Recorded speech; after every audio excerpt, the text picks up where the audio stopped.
Assalamualaikum warahmatullahi wabarakatuh. Ayeuna nyaritakeun perkumpulan para wali sedunia. Yuk orang simak bareng-bareng. Tuh jelema kolot penyahoan, awas wah iya ulah ka ditu ulah ka luhur kuna ngarabring batur di luar negeri ti mana tuh ka luhur gunung mana oh kanyaho geus ulah we ke lamun geus tarurun deui karek urang menang ka luhur eta pan ngomong kitu kolot ngomong kitu tuh bari geus baralik sok siap basa di ka luhur ya Allah ya Rabbi. Gunung Karang teh sembarangan sebab Gunung Karang mah aya dua, hiji gunung putih, dua gunung hideung, aya pamujaan hideung, aya putih tempat para wali. Salah asup sia bahaya. Allahumma shalli wa sallim wa barik ala sayyidina Muhammad wa ala ali sayyidina Muhammad. Kan kerajaan benteng tah kerajaan benteng teh tah di dieu tah ieu kali pasir ieu Al Ittihad da ka dieu tah naon tah ngaranna lain da ka dieu tah Ki Basir Grendeng eta kerajaan Grendeng eta kerajaan ngaran sebuah kerajaan Grendeng. Mantak kayak hubungannya jeung Karawang, di Karawang ge aya kampung Grendeng. Hubungan Indonesia Tangerang, Benteng jeung Karawang sampai kiamat moal pisah.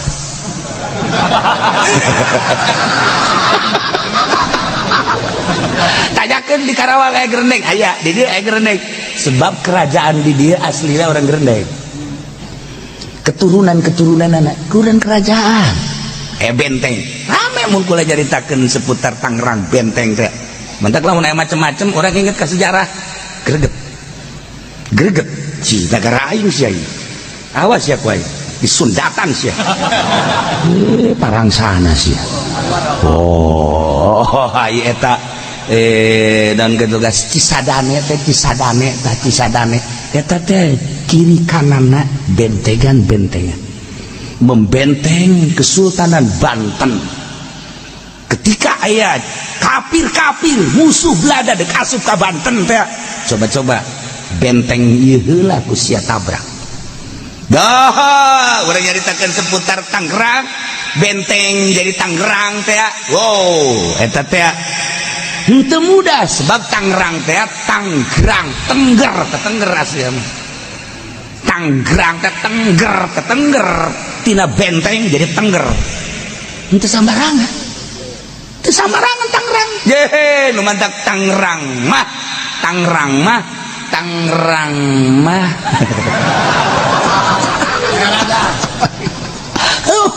Abah dongeng huluna mah di Banten. Buntutna di dieu. Lamun buntut ngagibeg awas. Ih, eta kolot baheula ngomong kitu di kumaha.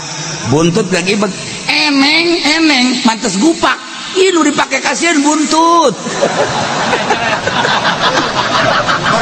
lu mantak eta budak tas gupak eneng teh nyekelan buntut teh dah sia teh nyaraho sih sok tanyakeun ka nu ngangon dicekelan kunaon cek aduh geus ngagibah cek keneh bahaya cek keneh buntut tuh dicekelan ku budak terus tah ngagibeg buntut lawas cilaka Tangerang asal ngagibeg awas Jakarta acak-acakan hulu mah hulu calangap doang tapi buntut ya bahaya Tangerang teh buntut kemana sih cenah kieu cerita lah aya sejarah lah eta mah sejarah khususna aya di kula kemudian naon gitu ngaranna sejarah anu umumna tuh aya sejarah khususna silsilah aya insyaallah mantap teu beunang sambarangan jadi Tangerang teu beunang sambarangan boga sejarah bentengan benteng Kesultanan Banten kemudian tucikan deh eta lain sambarangan didinya teh peralihan ilmu Cirebon, Jawa Tengah, Jawa Timur, masuk Banten, awas lewat jembatan Cikande. Lamun lewat kadinya manehanana teu boga adab, dek ngadu jeung urang Banten ilmu naon bae ge moal menang.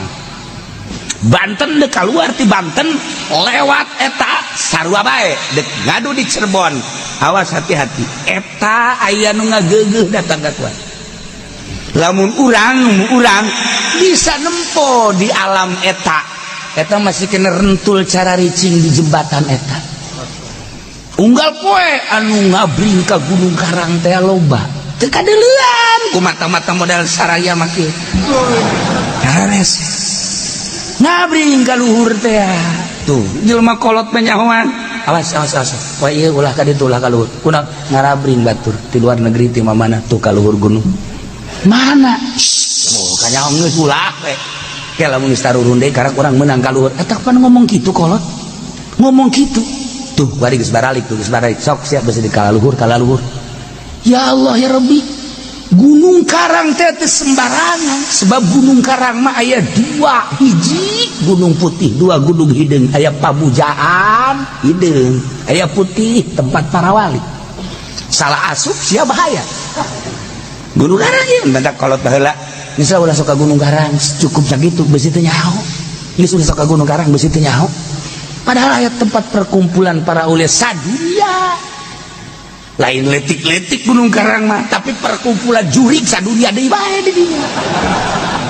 Ieu mah pan saya jurig kabeh ieu mah ya. Ieu urang cerita seputar kos karar itu. Ye. Namun ayeuna Jakarta dikirim ti Gunung Karang. Hancur kan? Urang mah cicing bae deui mah. Dikirim kumaha cara ngirimna? Aing teu nyaho ka dinya mah. Ngan hadiahan pe Mbah Jamrong puh. Nah kolot baheula seputar Tangerang boga sejarah lain lalagan sejarah teh gede sejarahnya. Nah ulah main-main engke baheula keur carita kerajaan Grendek engke nu bakal jadi kegede-gegede di Tangerang mah bakalna urang Ciamis, urang Tasik, urang Bandung, urang Parahyangan. Engke bakal dicekel deui ku urang Tangerang. Engke gegedena bakalna aya urang Tangerang nu jawara bakal nyekel Tangerang engke di ujung. Atuh teh mah carita kolot ngaranna ge. Geus jauhan ti heula ke aya jawara nyekel Kabupaten Tangerang sebab buntut sing hade. Jawara teh lain jawara tukang mabok. Jawara teh singkatan. Jakna naon, wakna naon, rakna naon. Lah uru-uru sih. Lah odog ge. Ya kari. Tuh kan. Jawara teh lain sakadar jawara kumis mablang jenggot sempong lain. Tetep bahasa kulon ngaranna urang nyarita Kangkas, Pandeglang, Serang, Banten, Tangerang aya bahasa Jawara eta singkatan jakna naon, wakna naon, rakna naon. Nah untuk saat ini tidak akan saya buka. Ieu mah deuk nyaritakeun hikmahna zakat. Lamun urang geus cinta tambah kana dunia, gelimang dunia, naon ku hanteu dibeuli, naon ku hanteu dilaksanakan, naon ku hanteu terus bae. Sakumaha? Kaayang nafsu, kanter ku harta, gunung dipindahkeun, laut diuruk, awewe mana dibeuli ku aing, hotel mana heesan ku aing, mobil mana beuli ku aing, perusahaan mana tukang bakso mah hayang bakso jeung tukang baksona jeung karanjangna beuli kabeh. Insyaallah teh si Nusugi mah kan goblok. Bakso jeung siana kabeh. Oh, cek tukang bakso teh kira-kira jeung hulu sia dibeuli ku aing kabeh. Nusugi teh tarolol geus tuh imanna. Nah, sedengkeun harta mayul hiluhubballah ngalengitkeun kana cinta ka Allah. Di mana-mana jelema loba harta naik poho ka Allah. boro-boro geus jadi pejabat luhur, jadi jenderal, jadi menteri, jadi presiden, kerja di jabatanana nu sugihna bae ge kakarak ganti tina LGE kana Fortuner bae ge tumpang kakina dua hese kan ada hese tuh kaki dua lempang kelek sakumaha bisulan kakarak naik ke Fortuner doang. Budak lamun nyana geus meuli Lexus kalangkangna ge geus teu meunang kalengkahan. Kalangkangna di lengkahan tampiling saku aing. Amun kalangkang aing di lengkahan goblok sia. Sugih yuzhilu huballah. Galeungitkeun kana cinta ka Allah. Keur susah mah Jumat teh jam 11 jam 10 geus datang barang sugih pas adzan bae.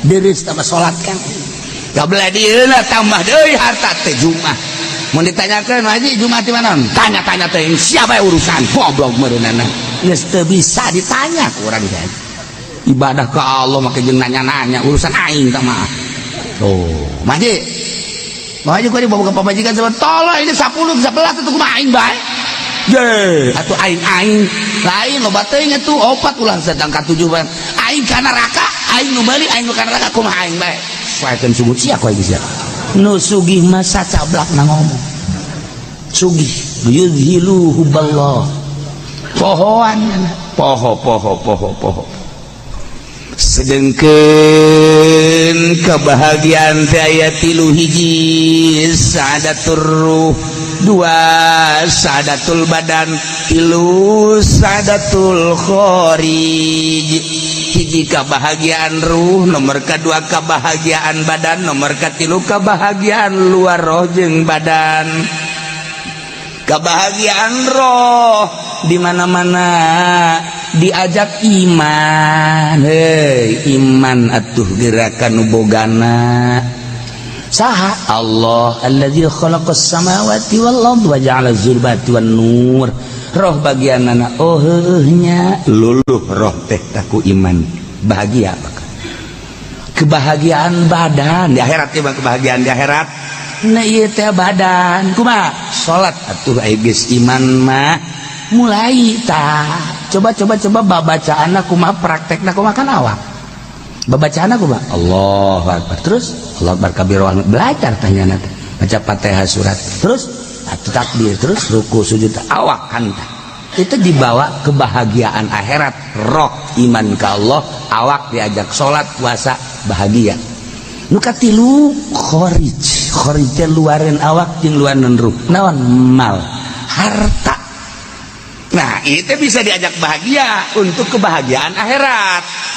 Nah lamun roh bae nurut iman kanu bogana daek salat daek iman lamun awak bae nurut kanu bogana daek salat tinggal luareun roh jeung awak ieu harta dek dikumahakeun ieu harta sebab luareun awak urang tah mah luarin awak urang roh mah luarin roh urang harta mah nah iya ge berfungsi jang sada jang kebahagiaan darai dunia jeung akhirat dunia geus jelas harta mah nu mantak urang resep akhiratna supaya bahagia diwajibkeun salat nurut iman nurut kuari eueuh di jalan sebab harta mah mawakna kana kalazatan kanikmatan dunia otomatis Allah nyieun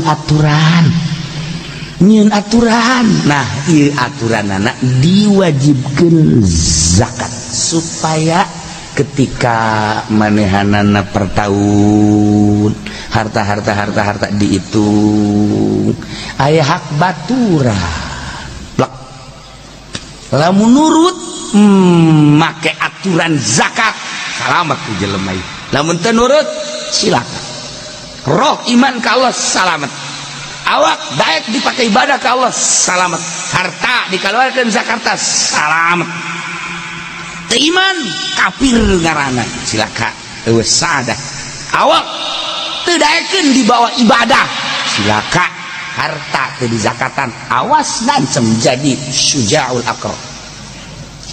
Nah ieu mulai kudedehna jeung nyaana Gusti Allah ka manusia anu dibere watak resep kana harta supaya salamat. Allah ngainstruksikeun zakat sebab tadi budapek suuzon ka Kangjeng Nabi buat teuing jeung buat teuing Muhammad teh monopoli. Nah maka Allah ngajelaskeun Kangjeng Nabi itu kepentingan pribadi itu kepentingan keluarga dijelaskan make ayat ieu abeh kadengeun khususna ku munafik umumna ku kafir. Alhamdulillahirabbil alamin. Hatur nuhun sadayana atas mampirkeun channel Abi, mudah-mudahan manfaat ilmuna ka sadayana. Sakitu tina guru urang. Assalamualaikum warahmatullahi wabarakatuh.